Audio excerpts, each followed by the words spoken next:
Ang ating luto, una natin lagay yung ating okra, yan, tanglad po yan, at saka lagay natin yung ating talong.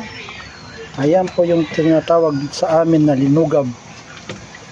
Ayan, lutong ano ba, tanglad lang po at saka yung super bango po yan. Ayan po, linugab po yan. Tiga matuwa, linugab, ayan.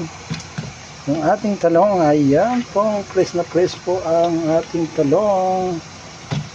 Tapos, lagay natin yung ating hipon, yan, inugasan natin yan. Lagyan natin ng asin, ayan po. Lagyan natin yung magic syrup, super delicious po yan, ayan. Yung talbos ng kamote natin, ayan po. Lagyan natin yung dahon ng alugbate, yan. Ayan. So ayan po mga kanduri, na po yung ating nilutong gulay. Ayan.